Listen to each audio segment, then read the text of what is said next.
Story line. एक ऐसे व्यक्ति की कहानी जिसकी घोड़ों की रेस के दौरान एक महाराजा से दोस्ती हो जाती है। महाराजा एक दिन उसे अपने यहाँ प्रोजेक्टर पर कुछ कामुक फिल्में दिखाता है। उन फिल्मों को मानकर वह व्यक्ति अपने घर ले जाता है और अपनी पत्नी को दिखाता है। इससे उसकी पत्नी नाराज हो जाती है। पत्नी की नाराजगी से वह बहुत लज्जित होता है। अगले दिन जब वह दोपहर के खाने के बाद ऑफिस से घर आता है तो पाता है कि उसकी पत्नी अपनी बहनों और सहेलियों के साथ प्रोजेक्टर पर वही फिल्में देख रही है। महाराजा ग से रेस कोर्स पर अशोक की मुलाकात हुई। इसके बाद दोनों बेतकल्लुफ़ दोस्त बन गए।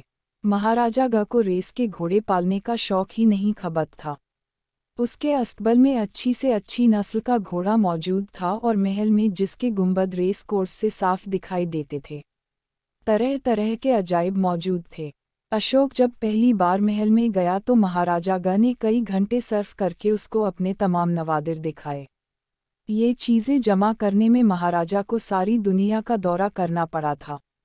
हर मुल्क का कोना कोना छानना पड़ा था।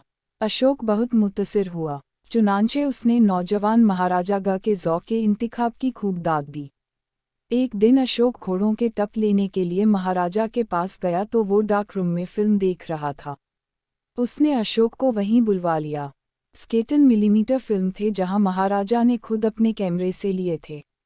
जब प्रोजेक्टर चला तो पिछली रेस पूरी की पूरी पर्दे से दौड़ गई। महाराजा का घोड़ा इस रेस में वन आया था। इस फिल्म के बाद महाराजा ने अशोक की फरमाइश पर और कई फिल्म दिखाए। स्विट्ज़रलैंड, पेरिस, न्यूयॉर्क, होनोलुलु, हवाई, वादी कश्मीर। अशोक बहुत महजूज हुआ। ये फिल्म कुदरती रंगों में थे। अशोक के पास भी 67 मिलीमीटर कैमरा और प्रोजेक्टर था, मगर उसके पास फिल्मों का इतना ज़ख़ीरा नहीं था। दरअसल उसको इतनी फुर्सत ही नहीं मिलती थी कि अपना ये शौक़ जी भर के पूरा कर सके। महाराजा जब कुछ फिल्म दिखा चुका तो उसने कैमरे में रोशनी की और बड़ी बेतकल्लुफ़ी से अशोक की रान पर धप्पा मारकर कहा, और सुनाओ दोस्त। अशोक ने सिगरेट सुलगाया। मज़ा आ गया फिल्म देखकर। और दिखाऊं? नहीं नहीं नहीं भाई, एक ज़रूर देखो, मज़ा आ जाएगा तुम्हें। ये कहकर महाराजा ग ने एक संदूकचा खोलकर एक रील निकाली और प्रोजेक्टर पर चढ़ा दी। ज़रा इत्मीनान से देखना। अशोक ने पूछा, क्या मतलब? महाराजा ने कमरे की लाइट ऑफ कर दी। मतलब ये कि हर चीज़ गौर से देखना।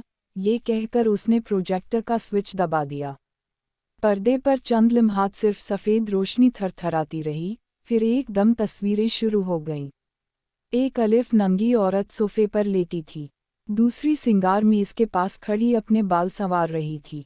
अशोक कुछ देर खामोश बैठा देखता रहा। इसके बाद एकदम उसके हलक से अजीबो गरीब आवाज़ निकली। महाराजा ने हंसकर उससे पूछा, क्या हुआ? अशोक के हलक से आवाज़ फंस कर बाहर निकली, बंद करो यार, बंद करो। क्या बंद करो? अशोक उठने लगा। महाराजा ग ने उसे पकड़कर बिठा दिया। ये फिल्म तुम्हें पूरे का पूरा देखना पड़ेगा। फिल्म चलता रहा। पर्दे पर ब्रहनगी मुंह खोले नाचती रही। मर्द और औरत का जिनसी रिश्ता मादरजाद उर्यानी के साथ थिरकता रहा। अशोक ने सारा वक्त बेचैनी में काटा। जब फिल्म बंद हुआ और पर्दे पर सिर्फ सफ़ेद रोशनी थी तो अशोक को ऐसा महसूस हुआ कि जो कुछ उसने देखा था प्रोजेक्टर की बजाय उसकी आंखें फेंक रही हैं। महाराजा ग ने कमरे की लाइट ऑन की और अशोक की तरफ देखा और एक जोर का कहकहा लगाया, क्या हो गया है तुम्हें? अशोक कुछ सिकुड़ सा गया था। एकदम रोशनी के बाइस उसकी आंखें भींची हुई थीं। माथे पर पसीने के मोटे मोटे कतरे थे। महाराजा ग ने जोर से उसकी रान पर धप्पा मारा और इस कदर बेतहाशा हंसा कि उसकी आंखों में आंसू आ गए। अशोक सोफे पर से उठा, रुमाल निकालकर अपने माथे का पसीना पोंछा। कुछ नहीं यार, कुछ नहीं किया, मज़ा नहीं आया। अशोक का हलक सूखा हुआ था। थूक निगलकर उसने कहा, कहाँ से लाए ये फिल्म? महाराजा ने सोफे पर लेटते हुए जवाब दिया, पेरिस से। Peri peri. अशोक ने सर को झटका सा दिया। कुछ समझ में नहीं आता। क्या ये लोग? मेरा मतलब है कैमरे के सामने ये लोग कैसे? यही तो कमाल है कि नहीं? है तो सही। ये कहकर अशोक ने रुमाल से अपनी आंखें साफ की। सारी तस्वीरें जैसे मेरी आंखों में फंस गई हैं। महाराजा गा उठा, मैंने एक दफ़ा चंद लेडीज़ को ये फिल्म दिखाया। अशोक चिल्लाया, लेडीज़ को? हाँ हाँ, बड़े मज़े ले लेकर देखा उन्होंने। गलत। महाराजा ने बड़ी संजीदगी के साथ कहा, सच कहता हूँ, एक दफ़ा देखकर दूसरी दफ़ा फिर देखा। भींचती, चिल्लाती और हंसती रहीं। अशोक ने अपने सर को झटका सा दिया, हद हो गई है। मैं तो समझता था वो बेहोश हो गई होंगी। मेरा भी यही ख्याल था, लेकिन उन्होंने खूब लुत्फ़ उठाया। अशोक ने पूछा, क्या यूरोपियन थीं? महाराजा गा ने कहा, नहीं भाई, अपने देश की थीं। मुझसे कई बार ये फिल्म और प्रोजेक्ट मांगकर ले गईं। मालूम नहीं कितनी सहेलियों को दिखा चुकी हैं। मैंने कहा। अशोक कुछ कहते कहते रुक गया। क्या 1-2 रोज़ के लिए ये फिल्म दे सकते हो मुझे? हाँ हाँ, ले जाओ। ये कहकर महाराजा ने अशोक की पसलियों में ठोंका दिया, साले किसको दिखाएगा? दोस्तों को दिखा, जिसको भी तेरी मर्जी। ये कहकर महाराजा गा ने प्रोजेक्टर में से फिल्म का स्पूल निकाला, उसको दूसरे स्पूल चढ़ा दिया और डिब्बा अशोक के हवाले कर दिया, ले पकड़, ऐश कर। अशोक ने डिब्बा हाथ में ले लिया तो उसके बदन में झुरझुरी सी दौड़ गई। घोड़ों के टप लेना भूल गया और चंद मिनट इधर उधर की बातें करने के बाद चला गया। घर से प्रोजेक्टर ले जाकर उसने कई दोस्तों को फिल्म दिखाया। तकरीबन सबके लिए इंसानियत की ये उरियानी बिल्कुल नई चीज़ थी। अशोक ने हर एक का रद्द अमल नोट किया। बाज़ ने खफीफ सी घबराहट और फिल्म का एक एक इंच गौर से देखा। बाज़ ने थोड़ा सा देखकर आंखें बंद कर लीं। बाज़ आंखें खुली रखने के बावजूद फिल्म को तमामो कमाल तौर पर न देख सके। एक बर्दाश्त न कर सका और उठकर चला गया। 3-4 रोज़ के बाद अशोक को फिल्म लौटाने का ख्याल आया तो उसने सोचा क्यों न अपनी बीवी को दिखाऊं, चुनांचे वो प्रोजेक्टर अपने घर ले गया। रात हुई तो उसने अपनी बीवी को बुलाया, दरवाजे बंद किए, प्रोजेक्टर का कनेक्शन वगैरह ठीक किया, फिल्म निकाला, उसको फिट किया, कमरे की बत्ती बुझाए और फिल्म चला दिया। पर्दे पर चंद लम्हात सफ़ेद रोशनी थरथराए, फिर तस्वीरें शुरू हुई। अशोक की बीवी जोर से चीखी, तड़पी, उछली। उसके मुंह से अजीबो-गरीब आवाज़ निकली। अशोक ने उसे पकड़कर बिठाना चाहा तो उसने आंखों पर हाथ रख लिए और चीखना शुरू कर दिया, बंद करो, बंद करो। अशोक ने हंसकर कहा, अरे भई देख लो, शर्माती क्यों हो? नहीं नहीं, ये कहकर उसने हाथ छुड़ाकर भागना चाहा। अशोक ने उसको जोर से पकड़ लिया। वो हाथ जो उसकी आंखों पर था, एक तरफ खींचा। इस खींचातानी में दफतन अशोक की बीवी ने रोना शुरू कर दिया। अशोक के ब्रेक से लग गई। उसने तो महज तफरीह की खातिर अपनी बीवी को फिल्म दिखाया था। रोती और बड़बड़ाती उसकी बीवी दरवाज़ा खोलकर बाहर निकल गई। अशोक चंद लम्हात बिल्कुल खाली उस जहन बैठा नंगी तस्वीरें देखता रहा, जो हैवानी हरकत में मशगूल थीं। फिर एकदम उसने मुआमले की नज़ाकत को महसूस किया। इस एहसास ने उसे खजालत के समुंदर में गर्क कर दिया। उसने सोचा, मुझसे बहुत ही नाज़ेबा हरकत सरजद हुई, लेकिन हैरत है कि मुझे इसका ख्याल तक न आया। दोस्तों को दिखाया था, ठीक था, घर में और किसी को नहीं, अपनी बीवी। अपनी बीवी को। उसके माथे पर पसीना आ गया। फिल्म चल रहा था। मादरजाद ब्रहनगी मुख्तलिफ आसन इख्तियार करती दौड़ रही थी। अशोक ने उठकर स्विच ऑफ कर दिया। पर्दे पर सब कुछ बुझ गया, मगर उसने अपनी निगाहें दूसरी तरफ फेर लीं। उसका दिल और दिमाग शर्मसारी में डूबा हुआ था। ये एहसास उसको चुभ रहा था कि उससे एक निहायत ही नाज़ेबा, निहायत ही वाहियात हरकत सरजद हुई। उसने यहाँ तक सोचा कि वो कैसे अपनी बीवी से आंख मिला सकेगा। कमरे में घुप अंधेरा था। एक सिगरेट सुलगाकर उसने एहसास नदामत को मुख्तलिफ ख्यालों के ज़रिए से दूर करने की कोशिश की, मगर कामयाब न हुआ। थोड़ी देर दिमाग में इधर उधर हाथ मारता रहा। जब चारों तरफ से सरजनिश हुई तो जच-बच हो गया और एक अजीब सी ख्वाहिश उसके दिल में पैदा हुई कि जिस तरह कमरे में अंधेरा है उसी तरह उसके दिमाग पर भी अंधेरा छा जाए।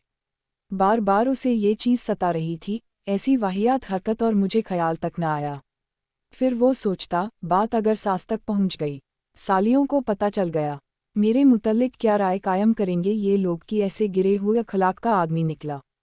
ऐसी गंदी जहनियत की अपनी बीवी को। तंग आकर अशोक ने सिगरेट सुलगाया। वो नंगी तस्वीरें जो वो कई बार देख चुका था उसकी आंखों के सामने नाचने लगीं।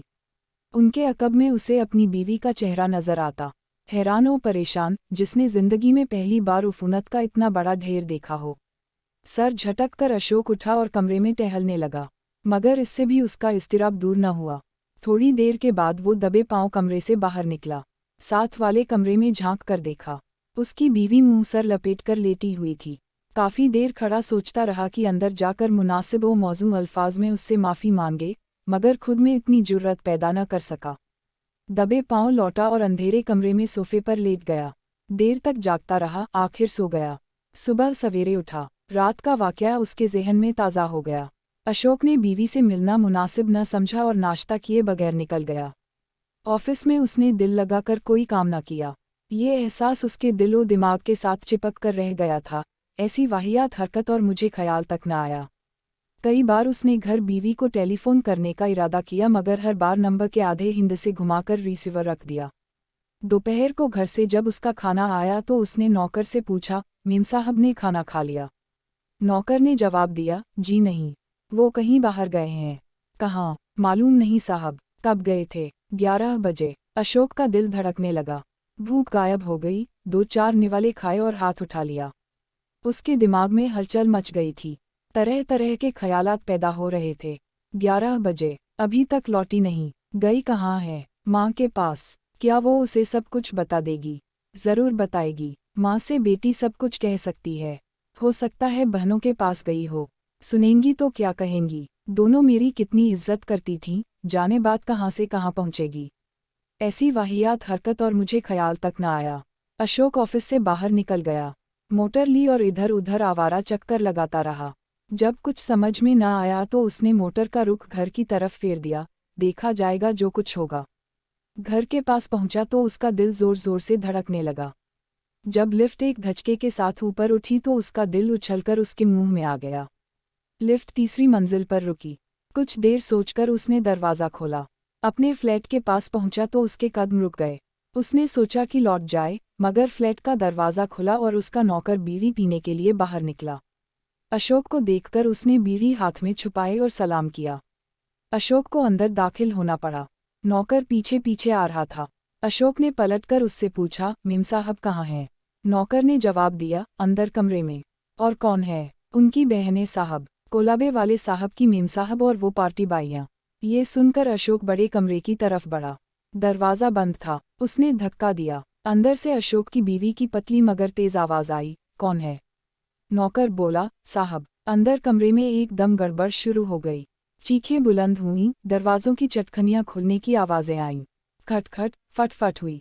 अशोक कॉरिडोर से होता पिछले दरवाजे से कमरे में दाखिल हुआ तो उसने देखा कि प्रोजेक्टर चल रहा और पर्दे पर दिन की रोशनी में धुंधली धुंधली इंसानी शक्लें एक नफरतंगेज मकानिकी या कहांगी के साथ हैवानी हरकत में मशगूल हैं। अशोक बेतहाशा हंसने लगा।